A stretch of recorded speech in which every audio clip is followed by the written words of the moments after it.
ഇന്ന് ഓഗസ്റ്റ് 8 തിയേറ്ററുകളിലേക്ക് എത്തിയ പുതിയ മലയാളം സിനിമയാണ് സാഹസം. ചിത്രത്തിൽ റംസാൻ, ഗൗരി കിഷൻ, നരയൻ, ബാബു ആന്റണി തുടങ്ങി വലിയൊരു താരനിര തന്നെ മലയാളത്തിൽ നിന്ന് ഭാഗമാണ്.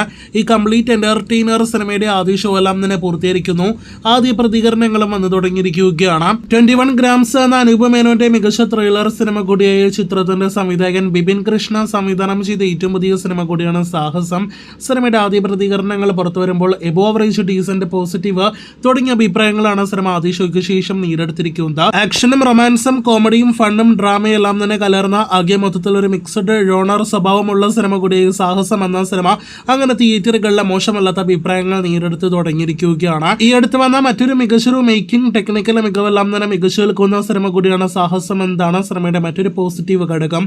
രണ്ടാം പകുതിയിൽ ചിലയിടങ്ങളിലെ പാളിച്ചകൾ സംഭവിച്ചിട്ടുണ്ടെങ്കിലും ആകെ മൊത്തത്തിൽ സിനിമ തിയേറ്ററുകളിലെ കണ്ടിരിക്കാവുന്ന ഒന്നായിട്ട് മാറിക്കഴിഞ്ഞിരിക്കുകയാണ്. ഇനി കാത്തിരിക്കുന്നത് സാഹസം ബോക്സ് ഓഫീസ് റിപ്പോർട്ടുകൾ കേട്ടാണ്. കാത്തിരിക്കു കൂടുതൽ സാഹസം വാർത്തകൾക്ക്.